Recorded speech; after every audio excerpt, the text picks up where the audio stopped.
There's a gentleman from Massachusetts for 5 minutes, Mr. Keating.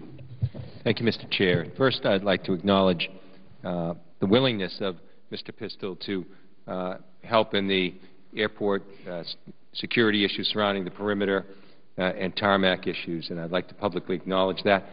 My question is more general, and I think it would be directed at Mr. Pistol, and that is, there's been discussion this morning about the increased threats relating to the events of the last few days and the killing of Osama bin Laden. But it was just a few weeks ago that the Secretary of Homeland Security told us that at no time since 9/11, this is prior to the more immediate events, at no time since 9/11 has this country been in greater danger. And I wanted to ask you if that includes as well these increased threats. Does that also include threats to mass transit?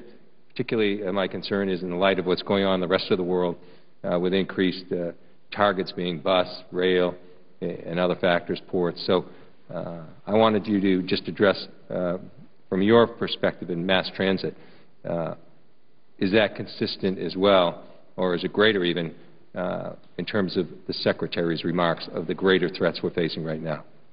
Thank you, Congressman Keating. I think we are in one of those periods of time where there are so many unknowns, so many variables, that we are all trying to ensure that we are vigilant as to those things that have not come up on the intelligence community or law enforcement community's radar, whether it's a lone wolf, as was mentioned earlier, somebody who may be either inspired by what's happened in this past week to take action on their own.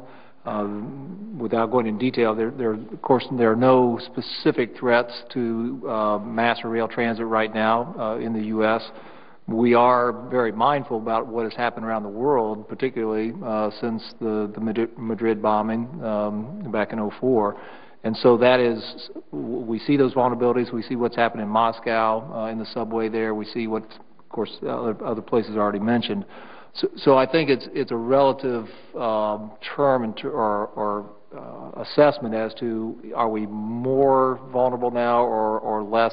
The bottom line is we are concerned today, just as we were yesterday and will be tomorrow, that terrorists are trying to hurt us, to try to kill us in any means, mode that they can, and recognizing that transportation is one of those key vulnerabilities that we know both al-Qaeda, core al-Qaeda, and bin Laden, Zawahiri, and all the others, or al-Qaeda in the Arabian Peninsula, as we've seen with the cargo plot and the underwear plot coming out of AQAP.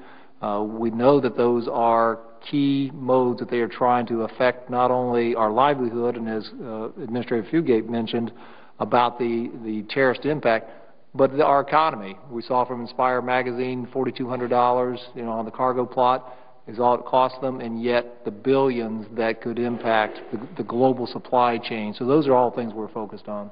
And quickly, I think this relates to funding as well, but we've been told that there's greater concern about domestic-based threats.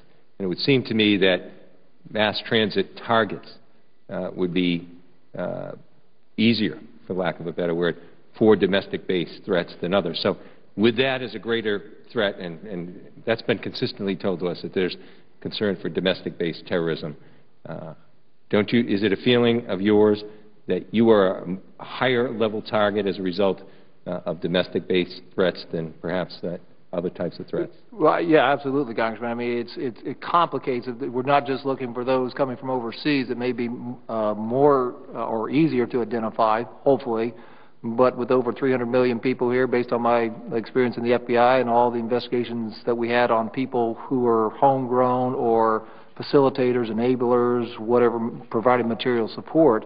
And, of course, just going back to what we've seen with Timothy McVeigh in Oklahoma City and Eric Rudolph and the clinic bombings in the South, or Ted Kaczynski, the Unabomber. I mean, we have people born and raised here that have caused us harm and killed hundreds of people, so that is equally of concern. I yield back the rest of my time, Mr. Chairman. Thank you, General.